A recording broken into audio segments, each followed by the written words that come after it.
Yeah, I'll react to that, sure. Intro. Insert. Hey guys. I did a subscribe, a like, Real Vintage Doll's House. So this was uploaded 5 hours ago. It was just recommended to me. And I love these types of videos.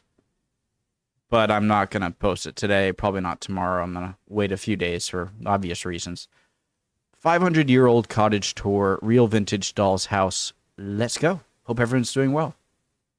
Was the family home of William Shakespeare's wife. By the way, okay, that's already a cool fact. I have learned that thatched roofs, if you maintenance them well, does that make sense? And use proper materials, they can last up to like 60 years before having to replace them. So when it comes to a 500, so say 50 years is if you do it pretty well.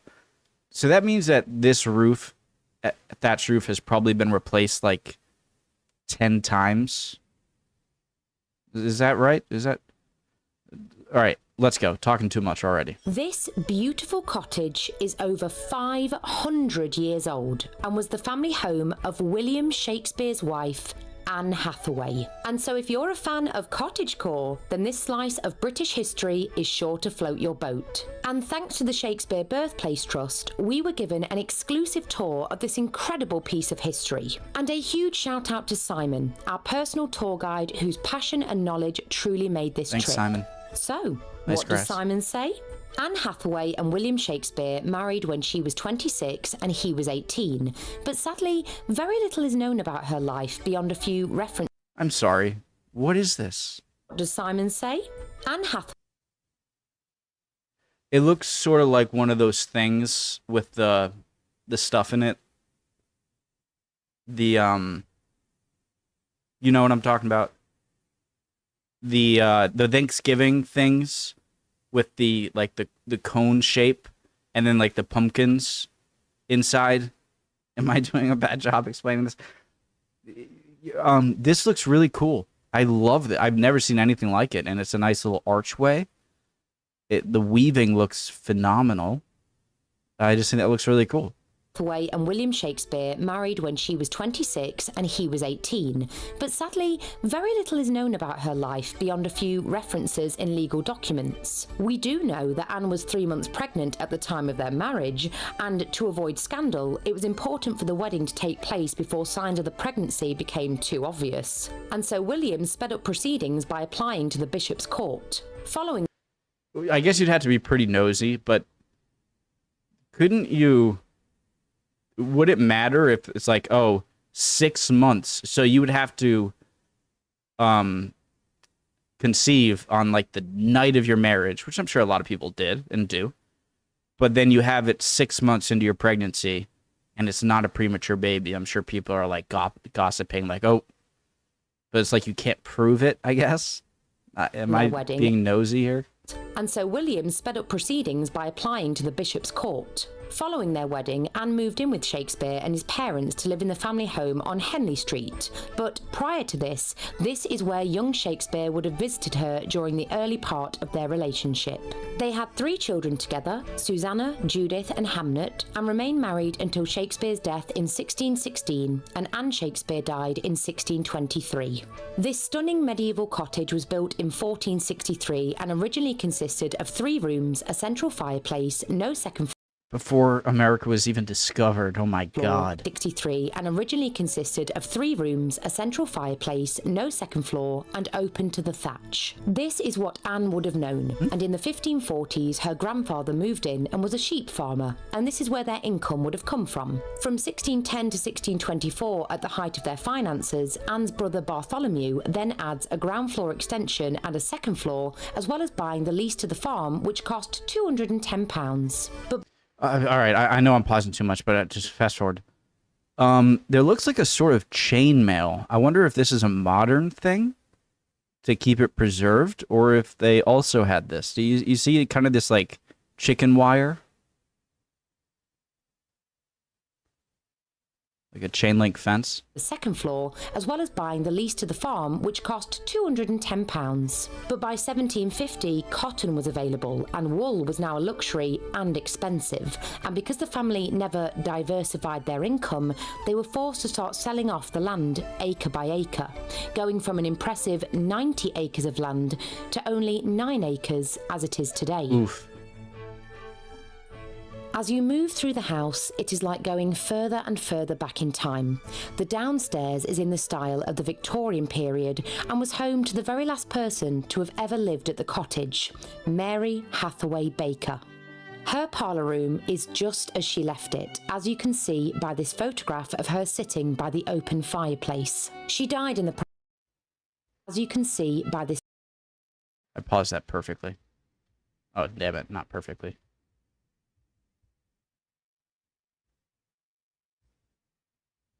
Yeah, even these are look at these right here, guys. Still present. I'm not sure if they're redone. Okay, you can still see this. See this kind of like curvature right here? It seems like it was still there.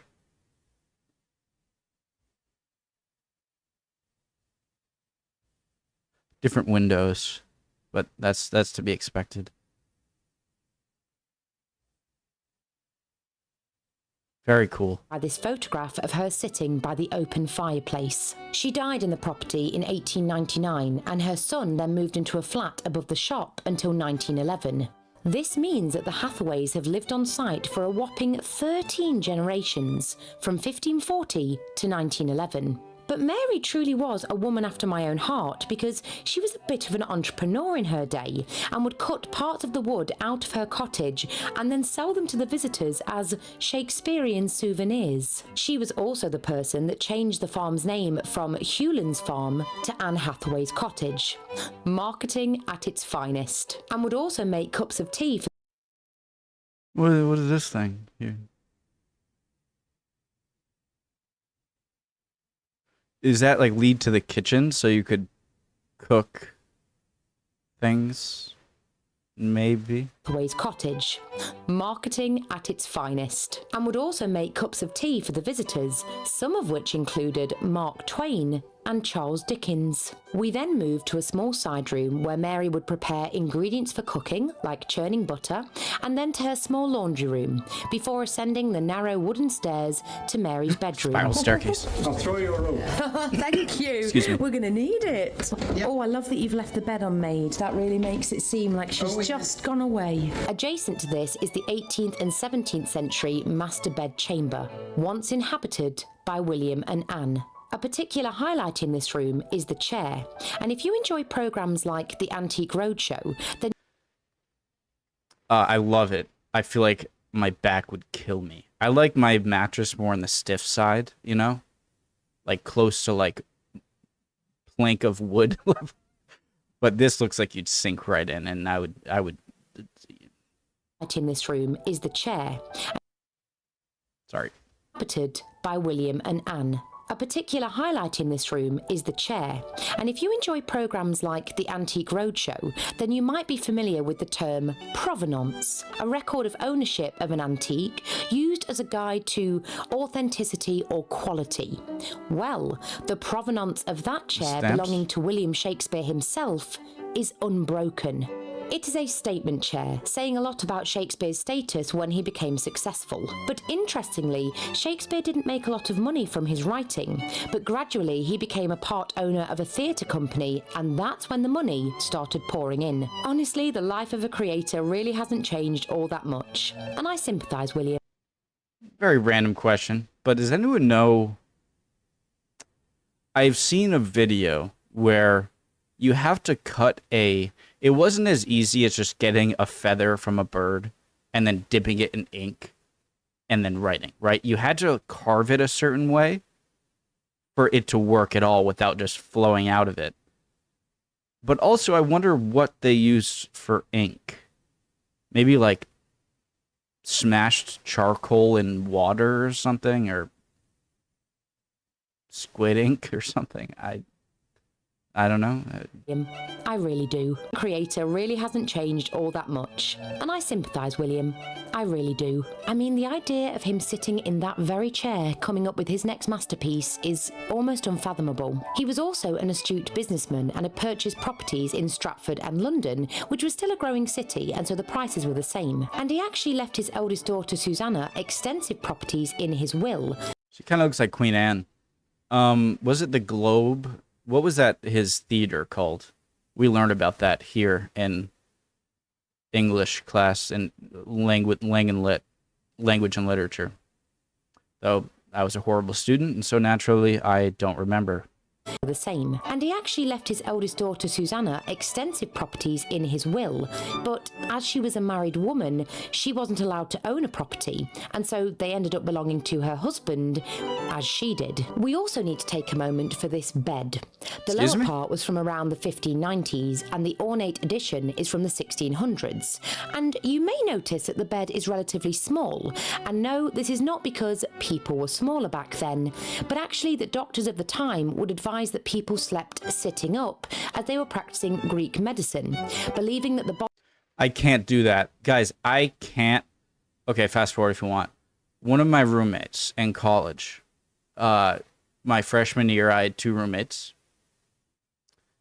Tony and Connor, right? And Tony, he would sleep like a vampire. Like, he would sleep like this. Like, just... Which is crazy to me, because I will go insane. I will go mentally insane, I think. Maybe I'm being over dramatic.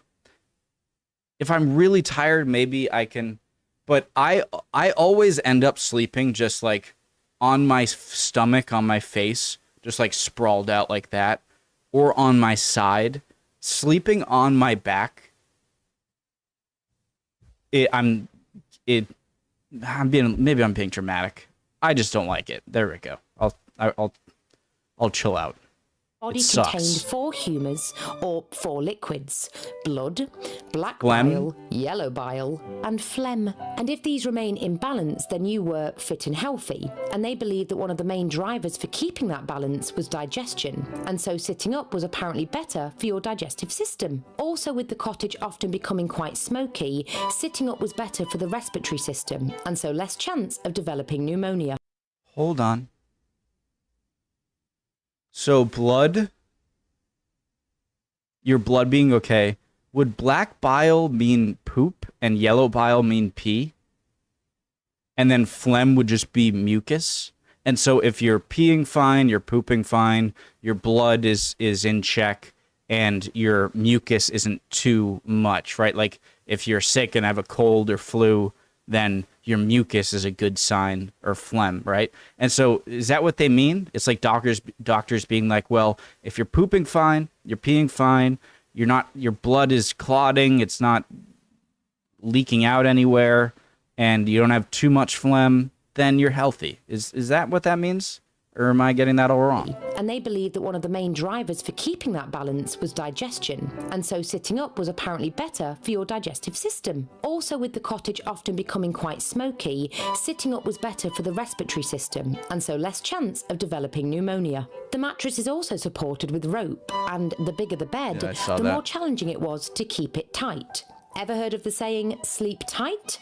Well, now you know its origin. Oh, wow. And there's more like that later on. In fact, here's one now. People would tend to use several mattresses and also sacks on the bottom of their bed filled with straw, and so they would hit it to level it out. Hence, hitting the sack. We then moved into Anne's brother's bedroom. Or hitting the hay.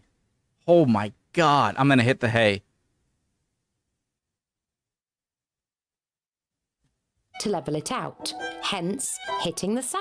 We then moved into Anne's brother's bedroom, or the guest bedroom.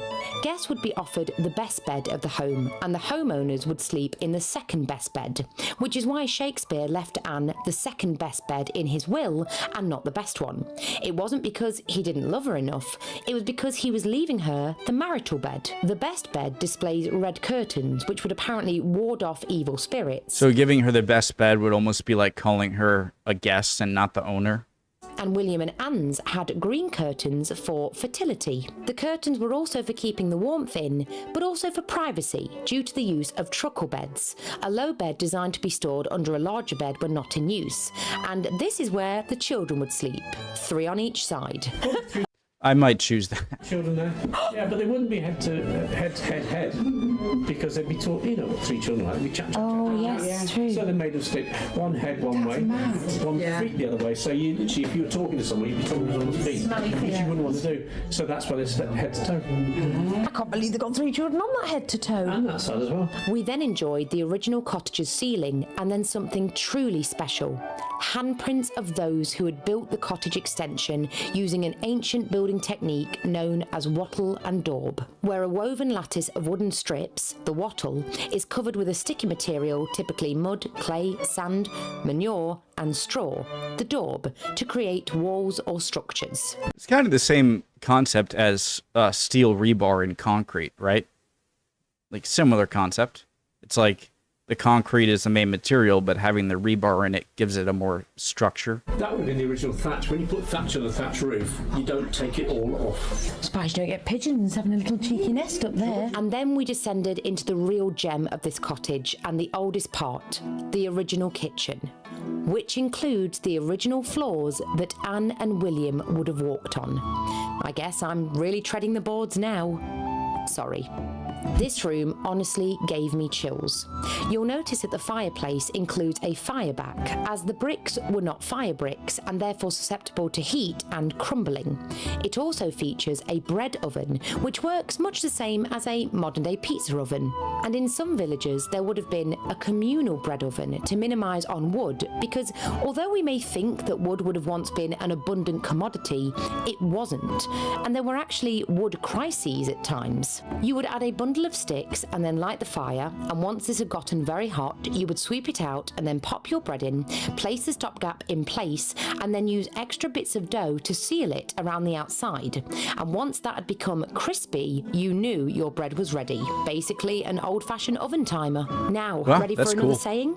Have you ever heard of people being upper crust, referring to people of higher social class? Oh, upper crust. I thought she said up across. Yeah, I've heard that. Well, this is because after baking, the bottom of the bread would have become harder and carry more residuals, and so if you were given the upper crust, you had the highest status in the household.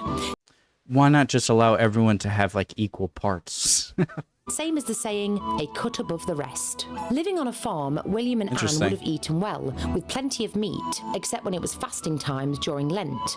And the main meat was pork, as even the poorest people would have often owned a pig. And you could use every part of the pig and easily preserve it by salting it, wrapping it in a Snout. muslin cloth and allowing it to cure. Fish was also a part of their diet, and Lord Cecil, a chief minister to Elizabeth I, declared that fish should be eaten on Wednesdays, and this was known as Cecil's Fast. It was to preserve the fishing industries, as a lot of fishermen were also reserve navy men. Eating at the table was known as eating off the board.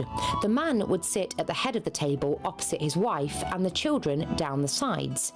And this is where we get the saying, chairman of the board. And if your nan ever told you not to put your elbows on the table, this originated from children being told not to lean on the board as it could tip over. But wait, there's more. People would also eat their meals out of trenchers which were square. 3 square meals a day. They would also enjoy mulberry berries, and if children tried to sneak one before I love how old-time sayings that were just for sensical reasons, or lesser, more new sayings, as in the past like 100, are kind of for etiquette, were actually just had a real non-etiquette purpose in the past. You know, that's interesting. before dinner, their hands would get stained red, and so, say it with me everybody, Caught red-handed? they were caught red-handed. I thought that just meant like you murdered someone. After enjoying the incredible history of the cottage, our adventures didn't stop there, as Simon took us to the orchard. The apples themselves are picked in September to make apple juice that the Shakespeare Trust actually sell in their shop. And as we strolled around to a symphony of beautiful bird calls, Simon explained that some of the trees are around 120 years old. We also stopped to read some of the plaques that quote Shakespeare's works.